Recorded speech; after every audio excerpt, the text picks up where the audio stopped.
From Liberation Square in Cairo to the streets of Tunis, Sana'a, and Manama, people have been using the internet to help them mobilize. Their governments have tried to stop them, cutting off internet service or going online themselves to find out who's doing the organizing. Washington has taken the lead in defending the free flow of information and the rights of people to communicate without interference. It's putting up $30 million to help political activists get around government censorship. Liberty and security are often presented as equal and opposite. The more you have of one, the less you have of the other. In fact, I believe they make each other possible. Without security, liberty is fragile. Without liberty, security is oppressive. But while the U.S. is promoting freedom of expression overseas, it's also trying to deal with the problem of internet leaks.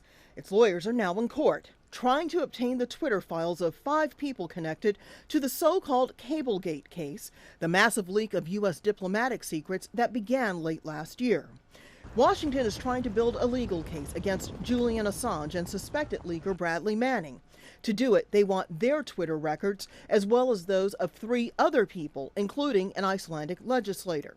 Some have suggested that this theft was justified because governments have a responsibility to conduct all of our work out in the open in the full view of our citizens.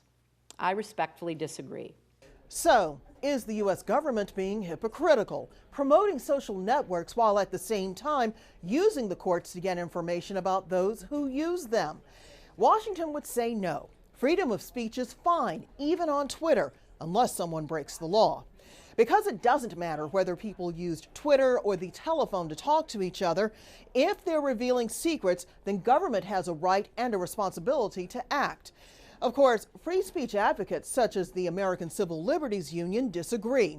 They say people should be free to talk to each other without fear of being spied on, no matter where they live, and that the government's push for the Twitter material violates the spirit of free-flowing information online.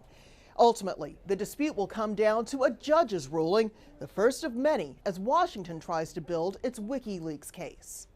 The publication of truthful information about a matter of public interest is a First Amendment protected right. It was First Amendment protected when the New York Times published the Pentagon Papers, and it should be First Amendment protected here. All of which puts the Obama administration in an uncomfortable position.